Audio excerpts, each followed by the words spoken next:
Sis and tell. A whole lot of talk about a whole lot of nothing. Amanda does stand up. Alison's on TV. And when they hop on the phone, it's the place you want to be. Sis and tell. A whole lot of talk about a whole lot of nothing. Hey, Allie. Hey, man, what's going on? Well, I was talking to Mommy yesterday or the day before, and she was laughing about this story she was telling me, right? She thought it was the funniest thing. She had told me this story like 8 times or more, 80. I will say 80 times. She's told me this story so many times I've lost count. You've heard the story. And at the end, I guess she wasn't getting the response out of me that she would have liked. And she said, well, you just had to be there. And I paused and I said, hey, Mommy, I was there. The story was about me when I was little. Did she realize she was telling the story about you? Yeah, she did. She knew. It was the story of when I was like 6 and they were celebrating Mimi's birthday and it was a surprise party. Okay. And they first of all made the mistake of telling me. I was going to say, that's mistake number 1 at any age. Why would you tell me? They had no control over what I said. I had no control over what I said. Let's be clear. Nothing has changed. Nothing has changed. Come out. You have been warned. You were the moment I started talking. And I told Mimi, I said, Mimi, guess what? We are throwing you a surprise party tonight. I was so excited. And Mimi just pretended like she didn't hear me. Right? So Mommy's telling the story and she's like, you just had to be there. I'm like, literally, I was. Literally, the story wouldn't exist without me being there. So right. You're welcome. That's the funny thing is I've literally never heard that story. So thank you for sharing. Maybe Mommy was telling it to the wrong audience because that's hilarious. Right. Mommy, you can call me anytime and tell me that story. Because Amanda's memory at 6 years old, I'm not sure I trust it. You tell it much better, I'm sure. Right? I'm sure she builds it up too. But here's the thing. She always gives us a hard time for making fun of her in our podcast and just in life in general, whether, we're at dinner parties and we tell stories about her and Daddy. But she has literally been telling Amanda stories all of her life. So you could say it's payback, really. Yeah. We've all been telling Amanda stories our whole life. You were the fodder for all of us for really decades. I mean, you as a child were so unpredictably unfiltered. Yeah. I mean, everybody, it was like that became a known thing, the Amanda story with quotes. So, well, I'd like to apologize, but I'm not sorry. Well, let's also stay at the top of this podcast that this is going to be our final episode for this season. Season 6. Is it season 6? Okay, season 6. We're almost at the 5-year mark. How long have we been doing this? In 2022, 6? It will be 5 years because we started in May of 2017. That's incredible. That's incredible. So we're at about 4.5 years. This is the end of our 6th season. And just so everybody is clear, we just decide to end a season when we're going out of town and it's inconvenient to It's usually to record. It's usually right around now. We usually end up with like 45 episodes. Yep. So a season. This is a lot. I can't believe we've been doing this for almost 5 years. That's incredible. That's crazy. We were going to have a party a few years ago, but then COVID happened and we had to cancel it. Speaking of COVID, I hate to say speaking of COVID because nothing good comes out of that segue. But so I know everybody talks about supply chain and the hoarders, during COVID and even probably now with the toilet paper and such. But there's a new supply chain, issue that I'm very, very concerned about. And I don't know if you've heard about it. No, what is it? It has to do with the supply chain and lack of cream cheese in New York City.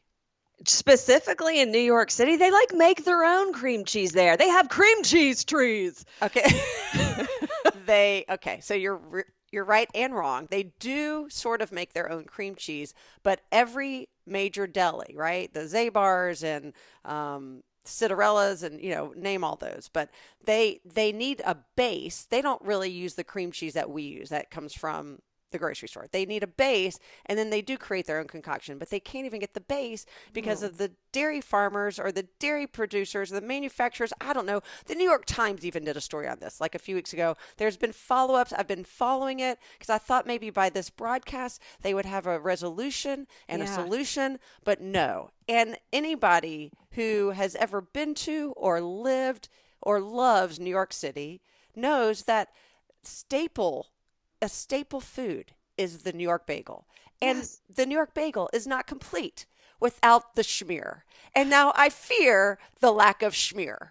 You know what? It's a serious fear. It sounds like it's a crisis PR situation, and they need a Schmear campaign.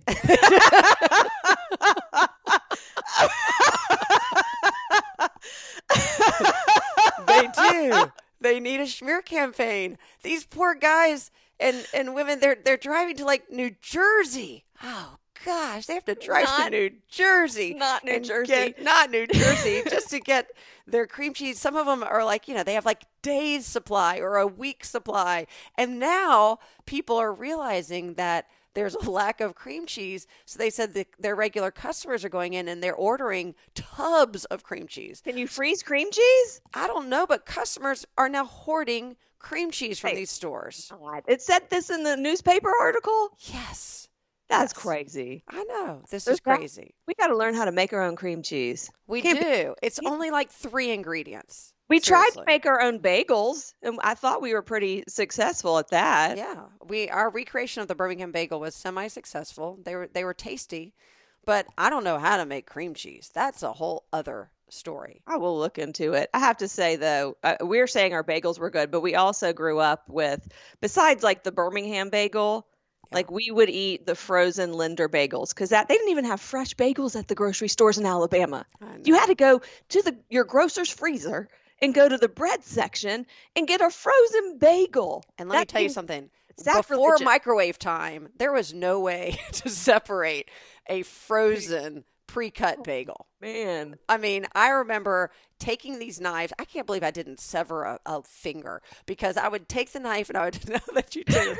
I would put it in between the bagel and I would like do this like twisting motion, and then one little piece of the frozen bagel would fly off and ricochet into like the toaster or something. I mean, it was not a pretty sight, and they weren't even good doing that. So that's why one of Alison's eyes is a glass eye.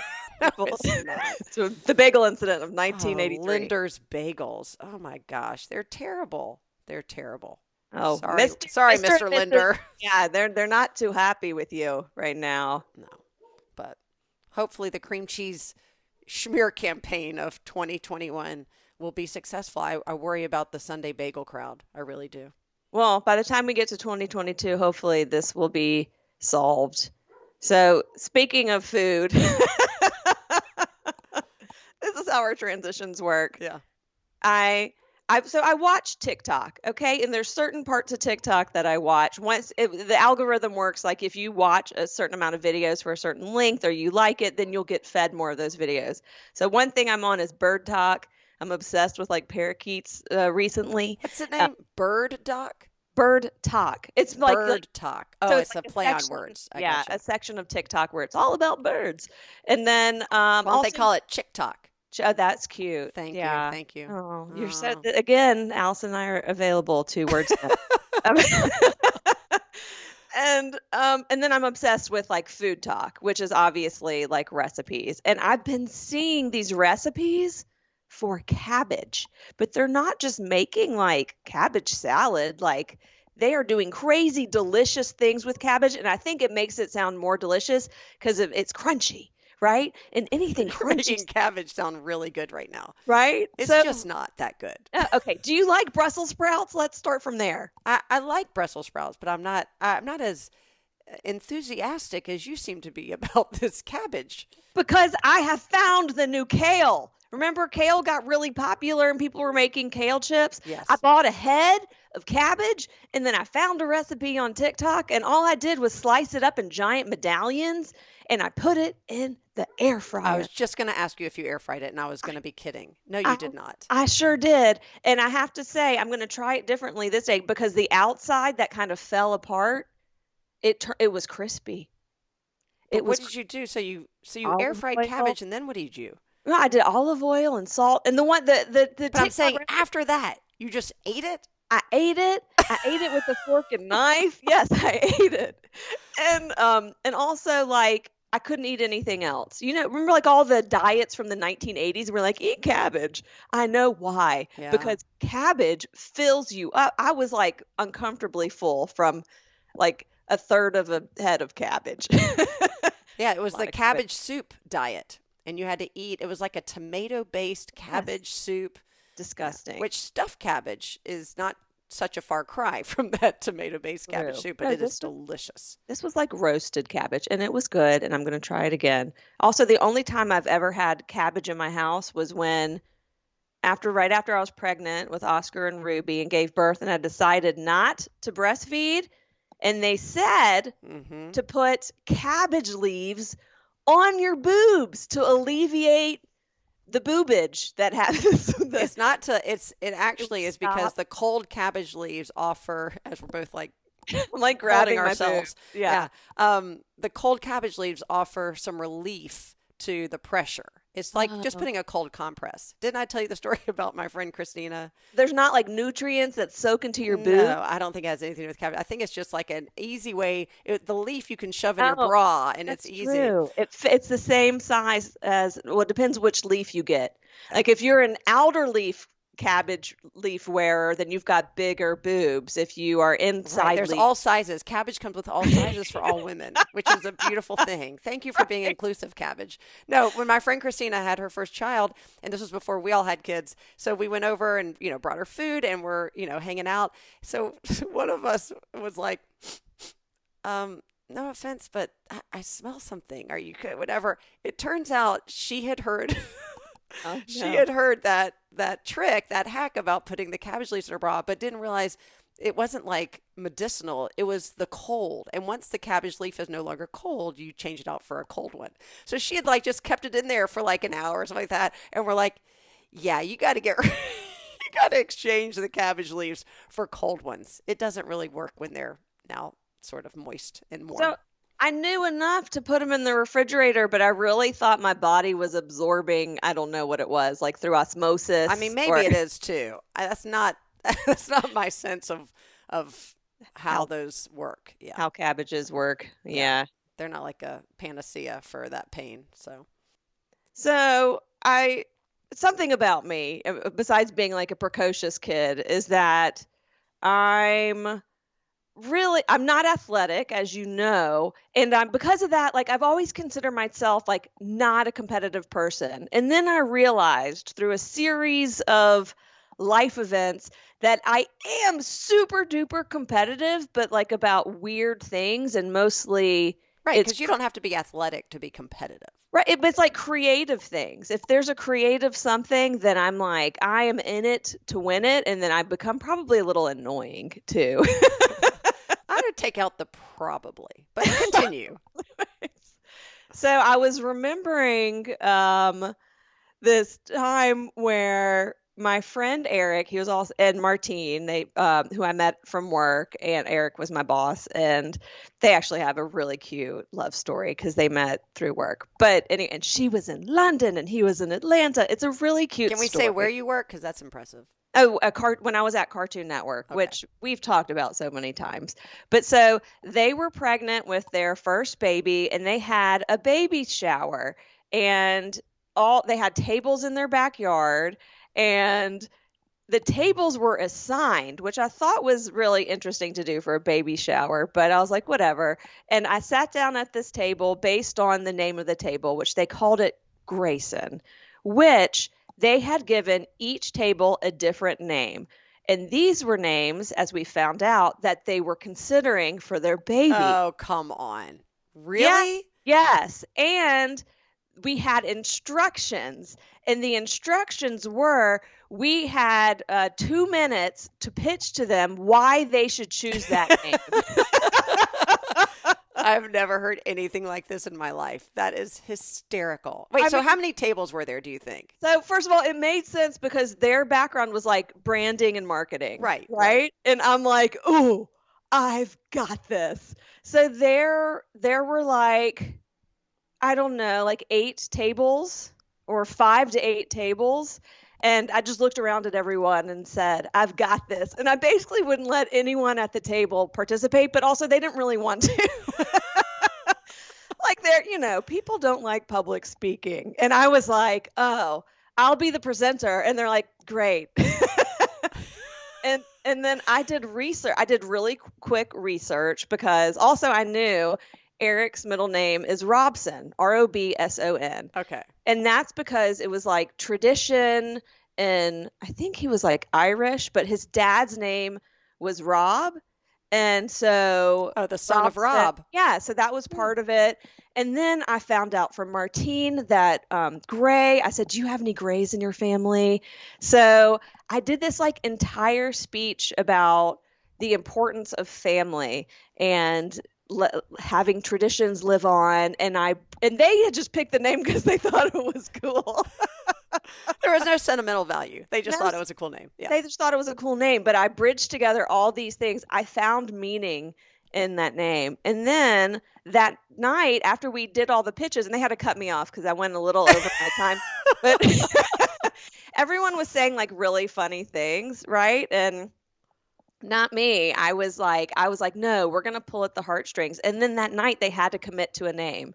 So it's not like we had to wait until the baby was born. Wow. They were committing that night? Yes. After all the pitches, they were going to like have a little huddle. Oh, come on. Yes, and say which name they were. Yes. So I was like, it was so exciting. Do you remember any of the other contenders? I'm dying to know that. Oh my gosh, I cannot. I don't remember any of them. Okay, that's okay. All right, so they huddled. They're all boy names, but all I know is someone at my table was like, "Oh, why don't we do something like what was that book that turned into a movie? Gray, Shades of Grey." Oh God, remember 50 Shades of Grey. Yes, like this is Shades where of Grayson.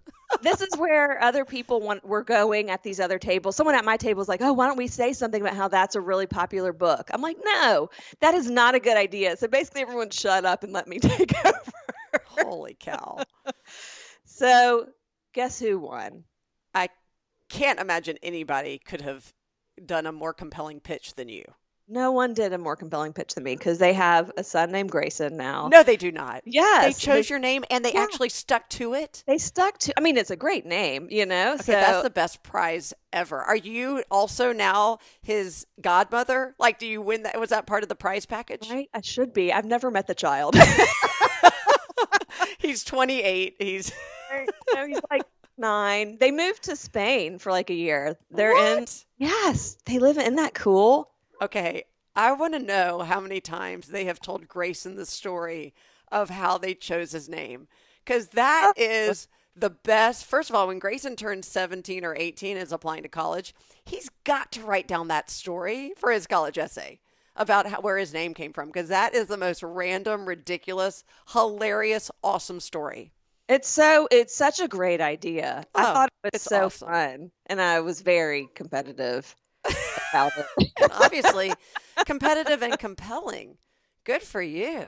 Thank you. The only other time that I've been super competitive, I mean, there've been other times, and this is I would call it a sport, but you won't. But it was a game of poker. No.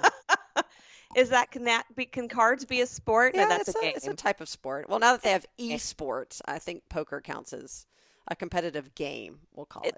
It was the first and only time that I played poker, and I entered the poker tournament. I mean, it was at my friend's house, and we all put in $10, and I left with 40. And the guy who invited us over was so upset because he knew it was my first time playing, and I even had like the card telling you what everything was.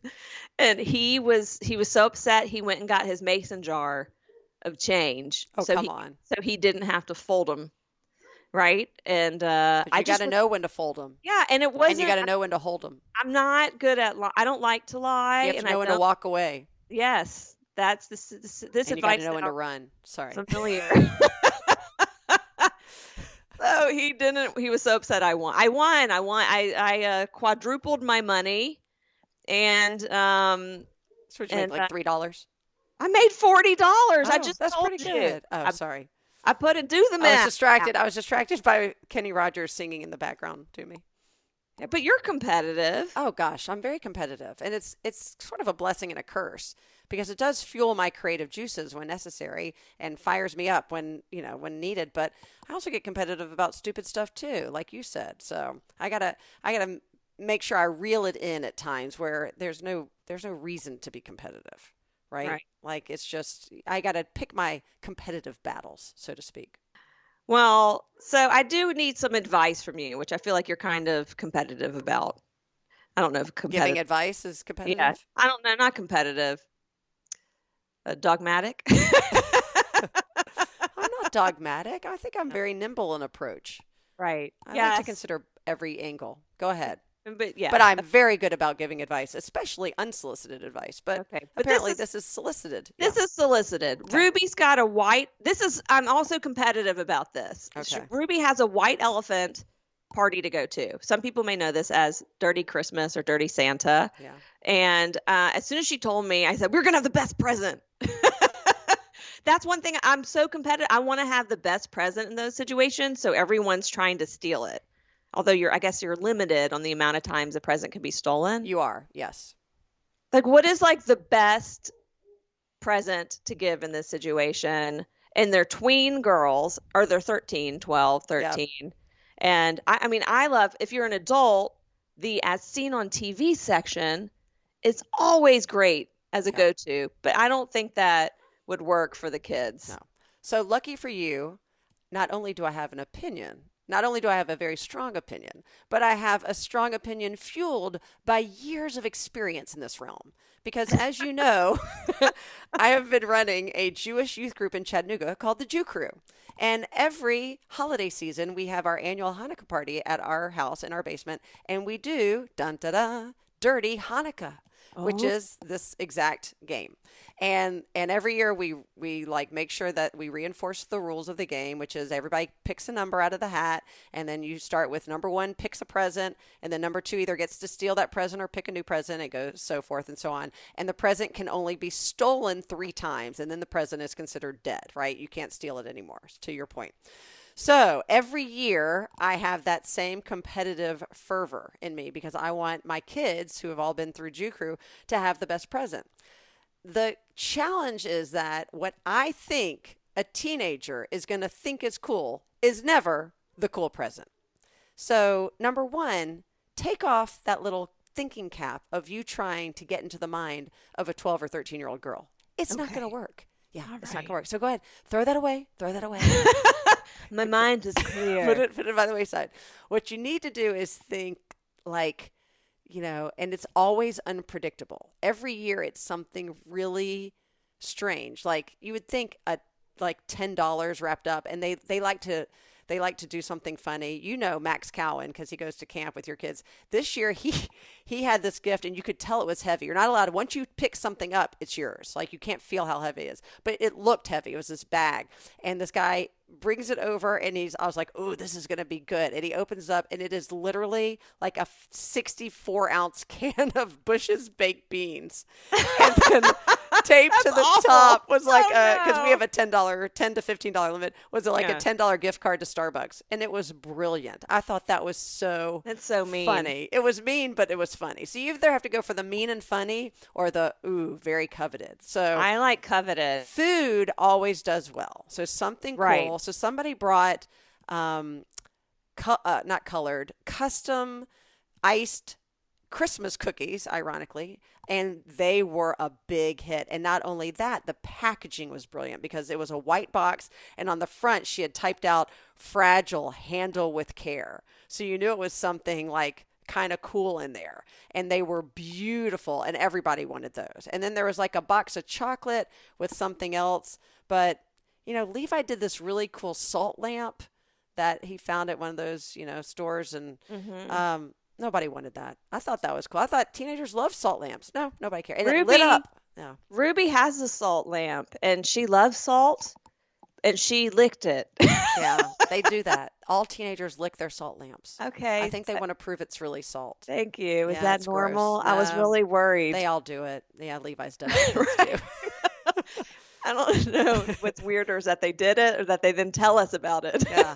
They're like, it's really salt. I'm like, how do you, oh, don't tell me. Yeah. Did he try and get you to lick the salt? No, gosh, no. Well, it's funny you mentioned food because I have a distinct memory of doing Dirty Hanukkah with our Jewish youth group when I was about in 6th or 7th grade, and Mommy put together this basket of candy. And that was the most coveted thing. Everyone was like, "Oh, they're so excited." And she didn't like you knew what it was. Like she just put a bow on the handle. She didn't wrap it. So immediately everyone was like, "I want that." Yeah.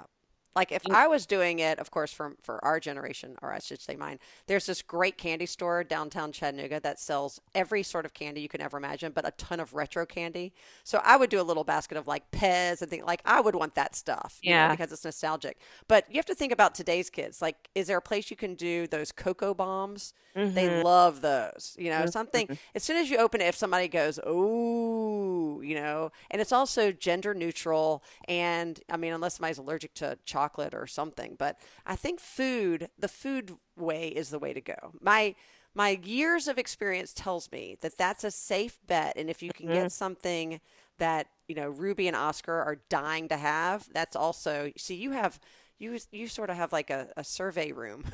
That's true. Yeah. You've got a focus group of 2 in your house, not just one. And you've got both genders. So this is what I'm going to predict that she's going to, if I bring up food, that she'll either want to do, this is my ideas, but doing like really interesting sodas. Like, you know, those candy shops sell like all the crazy sodas and doing like a 6-pack. Yeah. Or getting like a giant gummy bear, right? It's like one of those things that kids always want. Their parents will never buy it for them. And now that would be a great, we have because I think it's disgusting. I'm disgusting. Shaking my head right now thinking, ugh. Because I think gross. one year I tried to do a giant Hershey Kiss with that same premise. Yeah, they didn't want it. No. We used to get those for Valentine's. I remember Daddy bringing home the giant Hershey Kisses. It may have happened one year, and we would like chisel pieces of chocolate off of it. So here's my other suggestion: is if it's something almost like a Spencer Gifts, but not dirty. Yeah. So, you know, like something with like a funny, like the kids used to love like the, you know, the Will Ferrell t-shirts or like the Brothers or, you know, Step Brothers shirts or something that's sort of pop culture, but that the kids like. Somebody brought to the party last week a Friends themed cup or something, and nobody cared about that. So even if they're watching the show, they don't necessarily want that paraphernalia. But if it's goofy enough, right? It's like an ugly cat sweater or something, right? That's just, it has to be goofy and ugly enough to still be funny and cool. Ridiculous, yes. It's very hard to find that fine line with teenagers, though. Very hard. Does Spencer's Gifts exist anywhere? Oh, yeah. It does? Oh, we have it in Chattanooga for sure. I used to love that place. You go in there and it is like it's very uncomfortable to go with children. Oh my gosh. It is very dirty bird. But I do think that a humping Chihuahua would be a great gift. That would be hilarious. They wouldn't know what to do with it. It's like Mommy's Johnny Angel dog, but like a dirty version. Yeah. So for those of you who don't know what we're talking about, which is like literally everyone. Yeah, except for our family. Our mommy has this white stuffed animal. It's like probably from Hallmark. And if you press its paw. Well, it looks like a Yorkie, like a little, right? No, it's not a Yorkie. White. No, it looks like not a Yorkie. A poodle, like a tiny poodle. It's not a poodle. It's what are those dogs that Abrams had? Oh, a terrier. It's not a Scotty, but like the white Westie. A Westie. I know it's something-y. A Westie, a little white Westie. Yes, it looks like a tiny Westie. And every Thanksgiving, she puts it out on display, and the kids play with it, and they press the paw, and it sings Johnny Angel. It's a horrible creature. It is awful. We hate it. We fight it every year when we went to Thanksgiving. The bane of our collective existence. Like the funniest is when we traveled for Thanksgiving, which was unusual to our usual, like our history of going to Birmingham and having Groundhog's Day at the house we grew up in for 7 days. It's not Groundhog's Day. It's Groundhog Day. You're right. There's just one hog. There's just one hog. And it's not even a hog. Yeah, it's groundhog. It's Groundhog Day. I like to. It was more like an apostrophe S this day. That's what I meant. I know it's only one groundhog, but it's his day. So it's Groundhog Day. Okay. Okay. So she she boxed And up. his name is Phil, by the way. Phil. Yes. Yeah. Patonki Phil. Did I make up in that? Something like something that. like Yeah, that. I just know that from that movie, Groundhog Day. Anyways, Bill Murray was not present. Bill Murray. So she gathered all of her tchotchkes, all of her Thanksgiving tchotchkes, and brought them to this house, including Johnny Angel. But she became obsessed with this new song. This is the Applebee song. Ugh, no, I can't. No, but we should see if there's a singing dog that sings that song for her. That'll be our next year's Thanksgiving tradition. That's her Mother's Day gift. Yeah. Well, thanks for listening to the last episode of season 6, but don't worry, be on standby. We're launching season 7 after the new year, and we wanted to give a shout out to our newest Sis and Tell mega fan, Jerry Tape. Hey, Jerry! We love you. Thank you for listening and binging. We didn't even know people like to do that. Binge us. Of course they do. 30 minutes feels like enough for our husbands. As always, this has been Amanda and Alison with a whole lot of talk about a whole lot of nothing. Thanks for listening. We'll catch you next time. Sis and Tell.